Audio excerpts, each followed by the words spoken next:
एक महीने के बच्चे को लेकर आप ट्राइब में काम कर रहे हैं जहाँ नक्सलाइट है, आपको डर नहीं लगा इसके लिए? डर तो मुझे शायद कभी नहीं लगा, क्योंकि मैं परमेश्वर पे विश्वास करती थी और ये जॉब मुझे दुआ के द्वारा ही मिला था। मैं रोती थी परमेश्वर के आगे कि मेरे लिए आप उपाय करिए, क्योंकि मैं आपकी बेटी हूँ और आप मुझे ऐसा नहीं छोड़ सकते।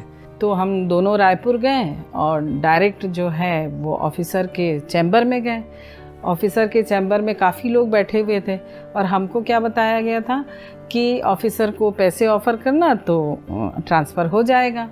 अब थोड़ा सा बच्चा दिमाग भी था और मैं अंदर गई, क्या काम है पूछे सर, तो बोलते हैं मुझे मेरा ट्रांसफ़र करे गाँव हो गया सर, मुझे उसको मतलब फिर किसी अच्छे जगह कराना है, तो आप इसको कर दीजिए, आप भले पैसे लेंगे तो ले लीजिए। वो इतने जम के भड़क गए मेरे ऊपर, इनको अभी निकालो बाहर, और प्यून को बुला के मेरे को बाहर भेज दिए। अब मैं सीढ़ियों में बैठ के रोने लगी कि अब मैं क्या करूँगी। तो उसी समय एक प्यून आया और वो बोला कि आपको ट्रांसफ़र चाहिए ना, तो बोले वो आ रहे हैं ना, झोला पकड़ के उनसे बात करो। और वहाँ सरवाइव करना मेरे लिए वाकई बहुत मुश्किल था। और वो जो एरिया था वहाँ पे लेडीज़ भी आसानी से ड्रिंक करती थी।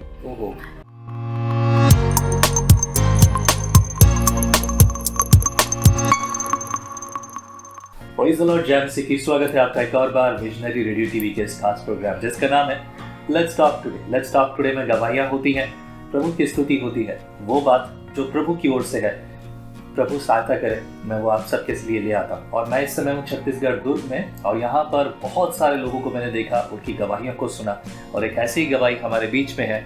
हमारे बीच में मिसेस वर्षा फ्रैंकलिन। आइए उनकी गवाही सुनेंगे, वो जो प्रभु ने उनके जीवन में किया। Praise the Lord. Praise the Lord भाई।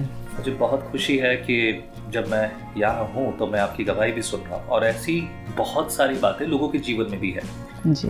जैसी गवाही आपकी है जी, खासतौर से आपकी जॉब के बारे में जैसे आपने बताया। ऐसे बहुत सारे लोग हैं जो परेशान हैं। कुछ लोग इसलिए परेशान हैं कि उनको जॉब नहीं मिली, और कुछ लोग इसलिए परेशान हैं जॉब मिली तो ऐसी जगह मिली कि जहाँ संभव ही नहीं है कि उनके जीवन में उनके हिसाब से कुछ हो सके। जी। मैं सुनना चाहूँगा कि शुरुआत कैसे हुई थी। Of course, your faith and everything is there, but let's go with that straight कि कैसे आपके जीवन में वो जॉब मिली, और स्ट्रेस के साथ आपने इतनी मुश्किलों में वो नौकरी भी की जिसको लोग असंभव कहते थे, उसे परमेश्वर ने आपके लिए संभव बनाया। जी, परमेश्वर पिता का धन्यवाद हो कि आपसे शेयर करने का मौका मिला। और 1993 में मेरे को ये जॉब मिला। उस समय मैं अपने फर्स्ट बेबी को कैरी कर रही थी, और वो 8 मंथ जब हो चुका था मुझे, तब मैंने अप्लाई किया था। और जब मेरा बेबी हुआ 19 जुलाई, तो उसी समय मुझे अपॉइंटमेंट लेटर मिला। अब मेरे लिए एक समस्या थी कि मैं, और वो मेजर ऑपरेशन से हुआ था, कि मैं कैसे उसको ज्वाइन करूं, और बहुत मुश्किल में थे। और हस्बैंड की शॉप जो है, जो बस स्टैंड में थी, वो तकरीबन बंद होने को आ गई थी। प्रॉब्लम फाइनेंशियली काफ़ी था। तब मैंने स्टेप लिया कि नहीं, मुझे ये जॉब एनी हाउ ज्वाइन करना है। और बहुत दूर था सिटी से, 130 किलोमीटर। मैं दुर्ग में हूँ, और मानपुर करके नक्सलाइट एरिया है जहाँ मेरी पोस्टिंग हुई, और मैं छोटे सी बेबी को लेके उस स्थान पे गई। और जब मैं ज्वाइन करी तो मुझे पता ही नहीं था कि कोई ट्रैवल और एजुकेशन भी होता है। मैंने सोचा कि टीचिंग का जॉब लगा है तो स्कूल में हूँ मैं, तो एजुकेशन डिपार्टमेंट ही है। जब वहाँ गई तब पता चला कि एजुकेशन डिपार्टमेंट अलग होता है और ट्राइबल डिपार्टमेंट अलग होता है। ट्राइबल डिपार्टमेंट ट्राइब्स एरिया में होता है, जहाँ ट्राइब्स ज़्यादा रहते हैं, और एजुकेशन सिटी एरिया में होता है। और मुझे लोगों ने बताया कि आप कुछ भी कर लो, आपका ट्रांसफ़र जो है वो एजुकेशन में अब नहीं हो सकता। मतलब आप जो ये कहना चाह रहे हैं, जैसा मैं समझ रहा हूँ जी, कि जो एजुकेशन डिपार्टमेंट है वो शहरों में काम करता है जी, और ट्राइबल जो डिपार्टमेंट है वो ट्राइब्स में काम करता है। ट्राइब्स तो वो सिर्फ बहुत जंगल में, गांव में। तो आप एक महीने के बच्चे को लेकर आप ट्राइब में काम कर रहे हैं जहाँ नक्सलाइट है, आपको जी। डर नहीं लगा इसके लिए?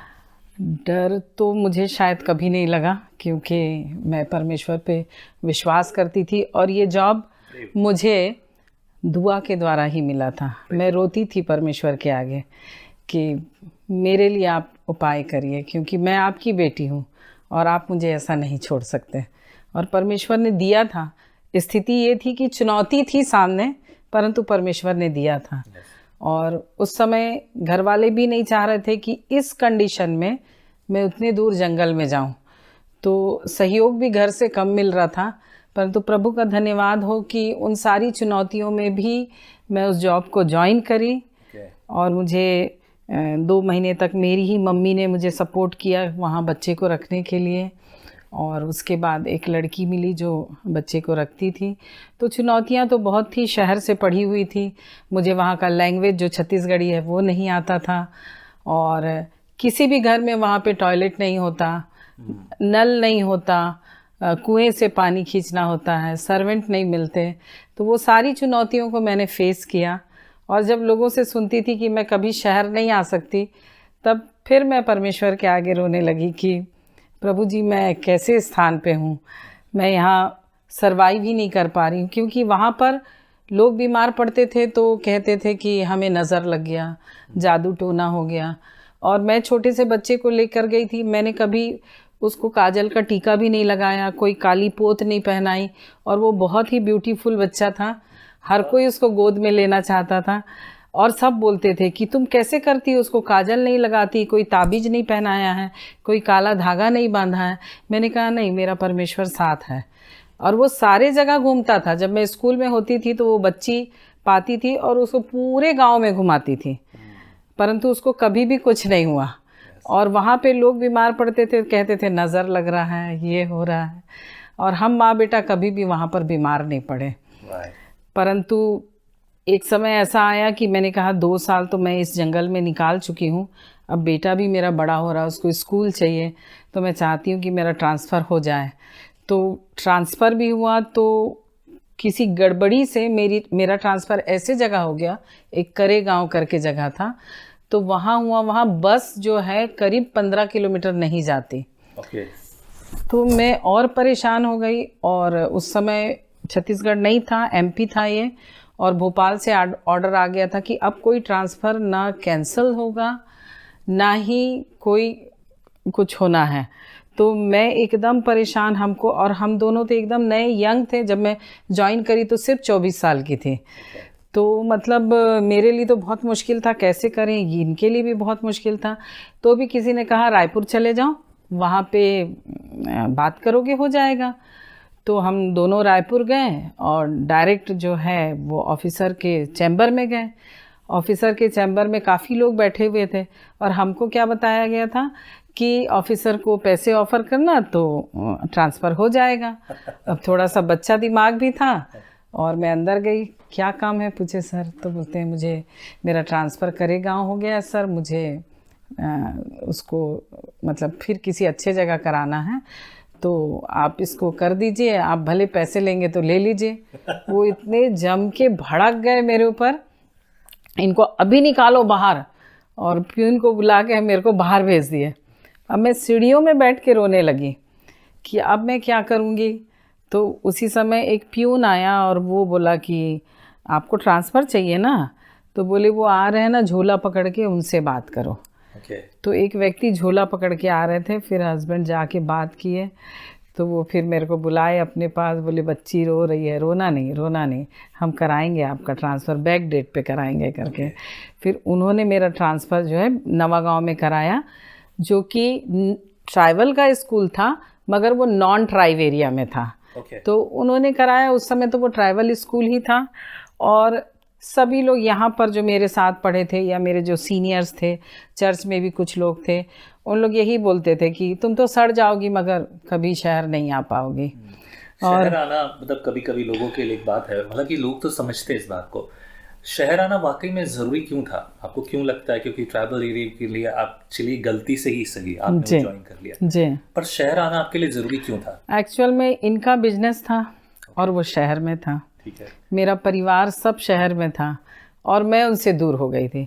और गवर्नमेंट का एक रूल है कि हस्बैंड यदि जॉब में है तो हस्बैंड और वाइफ का सेम जगह ट्रांसफ़र होता है, उनको अलग नहीं रखते हैं। ठीक है। परंतु मेरे साथ प्रॉब्लम ये हो रहा था, ये सरकारी जॉब में तो है नहीं, ठीक है। और इनका बिजनेस यहाँ सेट है और मैं वहाँ हूँ, तो हम कभी एक साथ नहीं रह पाएंगे।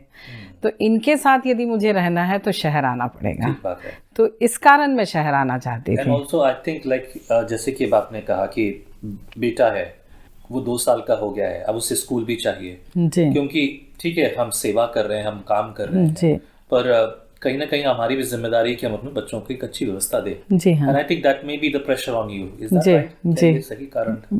बिल्कुल सही। जी। ओके। और कुछ लोगों ने कहा था आपको कि आपके लिए संभव नहीं है, असंभव है। जी व्हाट वाज दैट स्टोरी? क्यों ऐसा बोलते थे लोग? अब ये तो मैं भी नहीं जानती, शायद उनके पास नहीं था ये जॉब और प्रभु ने मुझे दिया था। मैं कभी घमंड नहीं करती, परमेश्वर, मैं तो ये समझती हूँ कि मैं अयोग्य हूँ और मेरी अयोग्यता पर परमेश्वर ने आशीष दी, क्योंकि मैंने उनको पुकारा कि मुझे इसकी आवश्यकता है बहुत अच्छी बात है। और परमेश्वर ने मुझे ये दिया। तो मे भी वो समझते रहे कि मैं शायद गवर्नमेंट जॉब में हूँ, और वो हमेशा बोलते थे हम तो उससे अच्छा तो प्राइवेट है, हम लोग कम से कम शहर में तो हैं। तो मैं सोचती थी कि पता नहीं क्या होगा, परंतु मैं परमेश्वर से मांगती ही रही और मेरे हस्बैंड अपना सोर्स लगाते रहे। इनके फैमिली में जैसे ये बता रहे थे कि काफ़ी बड़े बड़े लोग हैं, मतलब उस समय जो शिक्षा मंत्री थे महेंद्र सिंह कालू खेड़ा, वो इनके जिया जी के ब्रदर के साथ बिल्कुल उठना बैठना था उनका। तो उनसे अप्रोच लगाया मगर नहीं हो सका।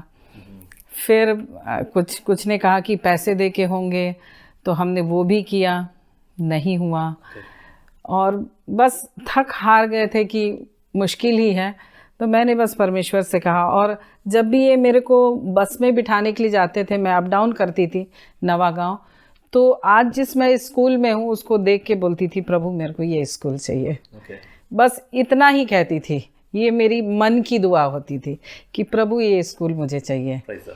और घर में भी दुआ करती थी जब मैं अकेले होती थी कि प्रभु जी आप मेरे को मेरे परिवार में ले आइए, मेरे बच्चों की देखभाल के लिए।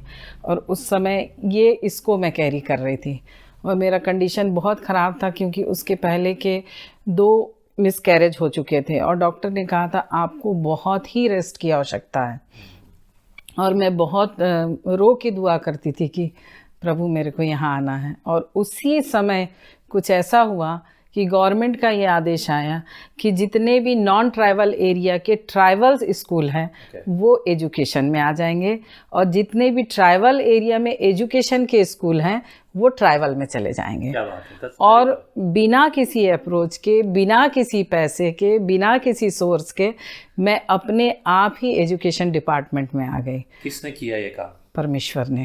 क्या बात है। You give this credit to the Lord. Yes, और कोई नहीं था। Okay. ये बहुत बड़ा काम था जो मेरे बस का तो नहीं था, तो परमेश्वर ने उसको किया। और उसके बाद फिर मैं शहर में भी आ गई।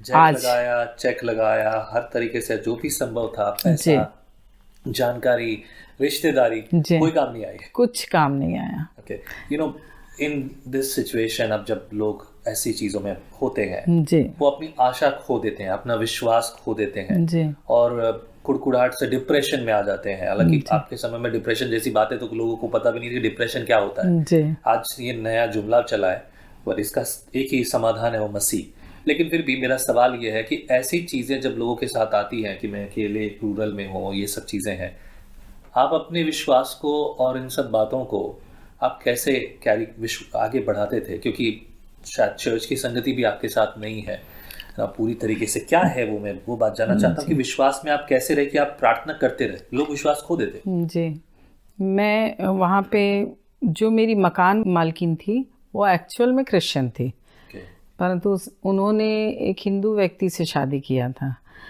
तो वो जो घर का माहौल था वो तो पूरा ही खराब था और वहाँ सरवाइव करना मेरे लिए वाकई बहुत मुश्किल था। और वो जो एरिया था वहाँ पे लेडीज़ भी आसानी से ड्रिंक करती थी। तो वहाँ पे बड़ी चुनौती थी। मेरे साथ एक और मैडम थी सरला तोमर करके, हरियाणवी जाट थी वो और मैं, हम दोनों, मतलब वो भले हिंदू बहन थी परंतु बहुत अच्छी सपोर्ट मेरे को उससे मिली हुई थी कि हम दोनों जैसे ही स्कूल से आते हमारी दुनिया 2 के बीच हो जाती। और हम लोग खाना वाना बनाते खाते, फिर वो अपने कमरे में, मैं अपने कमरे में। तो मेरे पास टेप रिकॉर्डर था, मैं उससे गाने सुनती थी, बाइबल पढ़ती थी। एक मसीह परिवार था वहाँ पे, पुराना वहाँ पे महल था, उस महल को किराए से लिए हुए थे वो लोग, वो साउथ इंडियन थे वो लोग। तो उनकी संगति में जाती थी, उनके घर में दुआ प्रार्थना होता था, परंतु उतना आत्मिक उत्थान उस समय नहीं था। मेरे नाना जी थे, मेरी मम्मी के फूफा लगते हैं, वो मेनोनाइट के ही पास्टर रहे और वो 95 ईयर में शायद उनकी डेथ हुई। तो वो जब तक अलाइव रहे तब तक वो जहाँ जहाँ भी रिश्तेदार होते थे वो उनको विज़िट करते थे। तो मेरे लिए ये बहुत अच्छी बात है कि वो मुझे भी विज़िट करते थे। क्या बात है, प्रेज़ द लॉर्ड। तो वो जब आते थे तब मेरा जो विश्वास डगमगाता रहता था वो फिर से मजबूत होता था। वो मेरे लिए दुआ करते, मेरे को ढाढ़स देते कि नहीं बेटा, सब अच्छा हो जाएगा, तुम अपनी परिवार में जाओगी वापस, मैं दुआ करूँगा तुम्हारे लिए। तो वो मुझे मजबूती देते थे। और उनकी बेटी यानी मेरी मौसी जो है वो 25 किलोमीटर पहले, मैं मानपुर में थी, वो मोहला में थी, तो मैं उनके यहाँ भी बीच बीच में चली जाती थी कि मुझे थोड़ा अच्छा लगे उनके यहाँ जाने से। तो ये बात मुझे मजबूती दी हुई थी कि जब कभी मेरा विश्वास डगमगाने लगता, परमेश्वर ज़रूर मेरे को एक सपोर्ट भेजता था। इसी बीच मेरी दादी जो कि बहुत विश्वासी थी, दादी भी मेरे पास 2 महीने आके रही। और मैं जब स्कूल में होती थी तो मेरे घर में पूरा जमावड़ लगता था और सारे गांव के लोग आके बैठ के मेरी दादी से बाइबल की कहानियाँ सुनते थे। तो ये सारी चीज़ें जो हैं मेरे को कहीं ना कहीं आत्मिक रूप से बचाए रखी। नहीं तो हो सकता है कि मैं भी विश्वास खो देती, परंतु परमेश्वर लगातार मेरे लिए वर्क करते रहे, मेरे लिए वर्क करते रहे और मेरे आत्मिक उत्थान के लिए समय समय पे लोगों को भेजते रहे। मतलब आपको वो संगति मिलती रही और संगति में आपने खुद ने भी अपने आप को रखा जी। बहुत बार मौके तो होते हैं लोगों के पास, लेकिन लोग ये कहते हैं कि समय नहीं मिलता, लोग कहते हैं कि भाई कोई है नहीं जी, हमें लोगों की ज़रूरत नहीं है। और अक्सर लोग ये कहते हैं कि भाई हमारे आसपास चर्च नहीं है जी, हमारे पास ये नहीं है, हमारे पास वो नहीं है। और ऐसी कोई बड़ी संगति तो नहीं थी आपके पास, पर जो भी संभव था आपने वो लगातार किया जी। आज तो आसान है, पहले तो बाइबल भी हर आसानी से नहीं मिलती थी जी। आज मोबाइल में लोग डाउनलोड कर सकते हैं जी और सुन सकते हैं। विजनरी रेडियो का जो एप्लीकेशन है उसमें भी दिन में 3 बार बाइबल के 2-2 चैप्टर्स प्ले होते हैं ताकि लोग सुन सकें। There are a number of reasons, but still people complain that we don't have time, we don't have place, ना जगह है, ना कोई स्थान है। But it's quite important कि हम अपने आत्मिक जीवन को बनाए रखें और वो आपने किया और उसका प्रतिफल आपने अपने जीवन में दिखा जी। बिल्कुल असंभव को संभव किया परमेश्वर, बिल्कुल परमेश्वर ने असंभव को संभव किया, बदल दिया। एक और गवाही लास्ट में आखिर में पूछना चाहूँगा। सबका सपना होता है घर हो अपना जी, अपना सपना जी। बट जैसा कि मैंने सुना आपके हस्बैंड वैसे तो कॉलोनाइजर हैं, मकान खरीदना, बेचना, बनाना उनका काम है। बट दो आपका एक बहुत खूबसूरत सा घर मैंने देखा जी। जगह छोटी लेकिन बहुत सुंदर तरीके से बना, ऐसी जगह जिसको कोई पसंद नहीं करता कि भाई ये तो अशुभ है, ये वास्तु के अनुसार नहीं है, इसमें ये वो लोग ऐसा कहते थे, पर फिर भी आपने खरीदा और इसे बनाया। What's the story behind it? ऐसे तो मैं शुरू से चाहती थी कि मैं अपना घर बनाऊंगी, मतलब मेरे मन में ये बात थी। जब हम ससुराल में रह रहे थे, काफ़ी बड़ा मकान था, तो भी हम सोचते रहे कि अपना घर बनाएंगे, परंतु हस्बैंड हमेशा सोचते थे कि हम घर से कभी अलग नहीं होंगे। तो मेरी थिंकिंग अलग होने की नहीं थी, मेरी थिंकिंग थी कि अपने मेहनत से एक घर बनाने की। और जब इनका बिज़नेस थोड़ा सा डामाडोल हुआ, इनका बस स्टैंड का बिज़नेस बंद हुआ, फिर थोड़ी सी मुश्किलें आने लगी, तो उसी बीच हमने एक ज़मीन ख़रीदा। जो प्रॉपर्टी हमारे पास थी उसको इधर उधर ना हो जाए करके हमने एक ज़मीन लिया। तो जब वो ज़मीन लिया तो घर वाले बोलने लगे कि तुम लोगों को कुछ समझ नहीं है, तुम लोगों ने बहुत महंगे में ज़मीन ले लिया। वो ज़मीन 8 लाख की थी उस समय, तो तुम लोग जो है ठगे गए, उन्होंने बुद्धू बनाया तुम लोगों को, बड़ों से पूछना चाहिए था, वगैरह वगैरह। तो हम दोनों बहुत, हस्बैंड और मैं, अपसेट रहते थे कि सच में हमसे गलती हो गई है, लगता है हमको पूछना चाहिए था बड़ों से। और ऐसी सोच ही रहे थे कि उसी समय एक व्यक्ति आए इनके पास, और हमने 8 लाख में लिया था, वो 12 लाख में उस ज़मीन को मांगने लगे। तो ये बोले कि मेरी वाइफ ने लिया है तो मेरे को उनसे पूछना पड़ेगा। वाह, क्या बात है। तो ये मेरे पास आए, बोले कि ऐसा ऐसा है और ये मांग रहे हैं।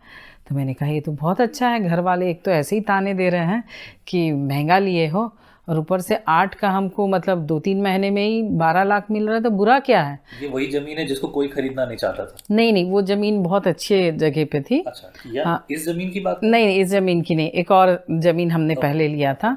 और उस के बाद हम दोनों ने प्लान किया, ये तो बहुत अच्छा बिजनेस है। इनका बिजनेस बंद हुआ था, प्रभु ने हमको एक दूसरा बिजनेस स्टार्ट कर दिया। और यहीं से हमारा बिजनेस स्टार्ट हुआ। फिर हमने वो जो ज़मीन बेचा 12 में, तो हमने पद्मनाभपुर, यहाँ पे हाउसिंग बोर्ड का एक कॉलोनी है, वहाँ पे ESW के 2 क्वार्टर हमने लिए। तो फिर वो भी हमने फिर बाद में बड़े मुनाफे में बेचा। तो फिर ऐसा करते करते ये इस बिजनेस में आए। वाह, ग्रेट स्टोरी। हाँ, लोग दूसरों को देख के करते हैं, लेकिन अनुभव के साथ बिजनेस शुरू किया। जी हाँ, नहीं तो इसके पहले इनका टायर रिट्रेडिंग का बिजनेस था। इसलिए बस स्टॉप में था ये बिजनेस। तो वो तो इनका फैक्ट्री शॉप सब बंद हो चुका था उस समय, तो नया बिजनेस स्टार्ट ही करना था इनको। तो हमको ये अच्छा लगा कि ये बहुत अच्छा है। और उसके बाद से ऐसा खरीदना बेचना चल ही रहा था। इसी बीच मेरी सिस्टर आई, वो बोली मुझे भी, वो वाराणसी में रहती है, तो वो बोली कि मुझे भी दुर्ग में घर बनाना है, क्योंकि आप तीनों भाई बहन यहाँ हो, तो मैं चाहती हूँ मैं भी यहाँ घर ले लूँ करके। तो मेरी सिस्टर को ज़मीन दिखाने के लिए सब जगह ये लेके गए। तो जो आज जिस ज़मीन पे हमारा घर बना हुआ है, इसको भी उसे दिखाए कि, तो बोली कि नहीं ये तो बहुत छोटा और ख़राब है करके। तो दोनों के साथ उस दिन मैं भी आई हुई थी, तो मुझे ये कॉलोनी बहुत अच्छी लगी। तो मैंने कहा कि हम नहीं ले सकते क्या ये ज़मीन करके? तो बोले ले सकते हैं, मगर हम क्या करेंगे, अपने पास तो घर है तो ले लेते हैं, बस जैसा चल रहा है। और हमने लिया। इसी बीच परिवार में जो भी प्रॉपर्टी का लेना देना होता है, उसमें जो जिस घर में हम रह रहे थे वो बड़े वाले भैया को मिला, तो हमको फिर घर बनाना था। तो फिर मैंने कहा कि नहीं, इसी ज़मीन में बनाएंगे घर। और जब घर बनाने की बात चली तो हमारे पास तो पैसे भी नहीं थे, क्योंकि जो था वो बिजनेस में यदि हम उठा लेते तो बिजनेस नहीं कर पाते। तो बिजनेस का पैसा तो ले नहीं सकते, और मेरे पास उतना पैसा था भी नहीं। गवर्नमेंट जॉब था, और उस समय मतलब सैलरी उतनी अच्छी नहीं थी। मैं अपर डिवीज़न पोस्ट पे थी, लेक्चरर नहीं हुई थी, तो ठीक ठाक था, परंतु उतनी नहीं थी। तो कैसे करेंगे, क्या करेंगे, कुछ समझ में नहीं आ रहा था। और हम शर्मा रहे थे कि इस जगह पे हम घर वालों को यदि दुआ प्रार्थना कराने बुलाएंगे तो उन लोग हंसेंगे कि कहाँ घर बना रहे हो, क्योंकि सबके पास बड़े बड़े घर हैं। तो हमने इनके एक जिया जी हैं जो पास्टर हैं, और उनकी बहन, दोनों को ही बुलाया, और यहाँ पे हम 4 खड़े होके दुआ किए यीशु के नाम से। यस। और जब हम लोगों ने दुआ किया तब जिया जी तो बोले कि जो भी हेल्प की आवश्यकता होगी मुझसे कहना, मगर दीदी बहुत वरी कर रही थी कि कैसे रहोगे तुम लोग यहाँ पे इतनी छोटी जगह में। तो हमने कहा नहीं दीदी, परमेश्वर ने दिया है तो सब ठीक ठाक ही होगा करके। और धीरे धीरे हम लोगों ने प्रयास किया। तो जहाँ मेरी सैलरी आती उस बैंक में मैंने बात किया, तो वहाँ पर भी लोन देने को तैयार नहीं हुए, पता नहीं क्या कारण था। नहीं तो ईज़िली जहाँ सैलरी आती है वहाँ से लोन मिल जाता है, और उसके पहले हमने कहीं लोन लिया भी नहीं था। फिर हम बोले कि बड़ा मुश्किल है, कैसे स्टार्ट करेंगे। और घर आ ही रहे थे तो एक सेंट्रल बैंक था जहाँ हमारा अकाउंट भी नहीं था, हमने कहा यहाँ ट्राई कर लेते हैं। और बस हम लोग गए हैं अंदर मनी मन दुआ करते हुए, और हमने बात किया मैनेजर से, बोले कि मेरा सैलरी तो आता है इंडियन बैंक में, परंतु वो लोग दे नहीं रहे हैं सर लोन, ये हमारे पेपर्स हैं, ये मेरा सैलरी स्लिप है, ये सब है, आप हमको दे सकते हैं। बोले यस, आप अपना अकाउंट खोलिए, 1 हफ्ते के अंदर आपका लोन सैंक्शन होता है। अब वो हमारा लोन 1 हफ्ते में सच में सैंक्शन हो गया। क्या बात है। और इस घर का बनना शुरू हुआ। परमेश्वर ने मतलब इस घर को मुझे दिया, मगर मेरे को ज़मीन छोटी थी तो लोन भी कम मिला, 13.5 लाख। तब भी हम लोग थोड़ा सोचते रहे कि कैसे होगा, मगर बनवाते रहे। हमने किसी से भी पैसा नहीं लिया। परमेश्वर ने जो कुछ भी पहले प्रबंध किया था, मेरे LIC थे, मेरे पास गोल्ड थे, मैंने सब कुछ उन्हीं को तोड़ा। कभी किसी के सामने हाथ नहीं फैलाया, केवल परमेश्वर से दुआ करते रहे। और जब ये घर बन के तैयार हुआ, ये घर बना तो टाइल्स वगैरह हमने दूसरे से लगवाया। घर पूरा खड़ा हुआ, ठेकेदार को हमने बाय बाय कर दिया। और उसके बाद टाइल्स किसी और से लगवाया, ये फॉल्स सीलिंग कहीं किसी ने और किया। और जब घर का उद्घाटन हुआ तो हमारा ठेकेदार आया, वो बोलता था, भाभी जी ये तो मैं महल में आ गया, मैं तो सोचा भी नहीं था कि ये घर ऐसा बनने वाला है। मैं खुद बनाया मगर मैं सोच नहीं सकता। और फिर खुश होकर सबको बताता था, ये घर मैंने बनाया है, ये घर मैंने बनाया है। और जो हमारे इंजीनियर थे वो वास्तु के हिसाब से कुछ निकाले थे, तो हमने कहा हम तो परमेश्वर के लोग हैं, वास्तु वास्तु नहीं मानते, हम अपने हिसाब से कुछ चीज़ करना चाहते हैं। तो वो गुस्सा हो गए और चले गए। हमारे लिए कुछ अशुभ नहीं है, कुछ अशुभ नहीं है। और हम लोगों ने कुछ नक्शे में फेरबदल किया अपनी आवश्यकता अनुसार, और परमेश्वर की दया से सब कुछ अच्छा रहा। मेरे बच्चे यहाँ से अच्छा पढ़ गए, बेटा इंजीनियर हुआ, अभी वो कनाडा में है, बेटी ग्रेजुएशन कर ली है, और अभी वो कोशिश कर रही पोस्ट ग्रेजुएशन के लिए, बहुत जल्द किसी अच्छे कॉलेज के लिए। तो परमेश्वर ने बहुत सारी आशीष दी। यहीं रहते हुए बेटी को केनिया में कल्चरल एक्सचेंज के लिए जाने का अवसर मिला 1 साल का। तो परमेश्वर की आशीष हम पर है। आज मैं लेक्चरर हूँ और मुझे बहुत जल्दी प्रिंसिपल प्रमोशन होने वाला है। तो प्रभु की आशीष जो है इस घर में आने के बाद हमने बहुत अधिक पाया है। जिसको कोई खरीदना नहीं हाँ, तो जब हम उस घर से आए तो हमको ऐसे लगा कि हम मिस्र से कनान में आ गए। क्या बात है, क्या परमेश्वर ने ये आशीष हमको यहाँ पर आकर दी। That's a beautiful testimony. ये गवाहियाँ आती हैं, वो संदेश जो हमने सुना, जिनसे हमने विश्वास पाया, वो प्रार्थनाएं जो हमने मसीह के सामने रखी है, उस पर भरोसा रखा है और इंतजार भी किया है। बहुत बार लोग प्रार्थना करते हैं और वो सोचते हैं कि प्रार्थना करते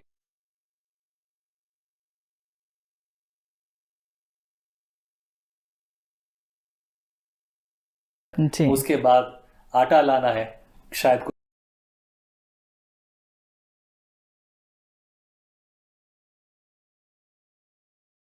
उसका स्वाद मिलेगा, और अगर नहीं तो उसका स्वाद भी लोग नहीं चख पाते। जी हाँ। The blessing of God is this, you have beautiful testimony.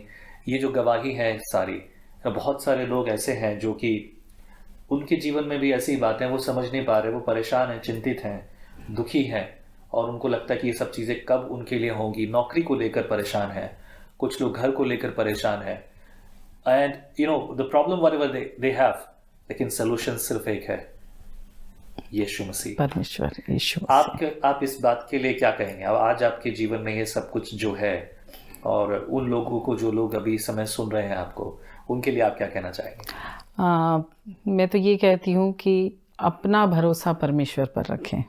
Praise the Lord, simple one word, that's all enough।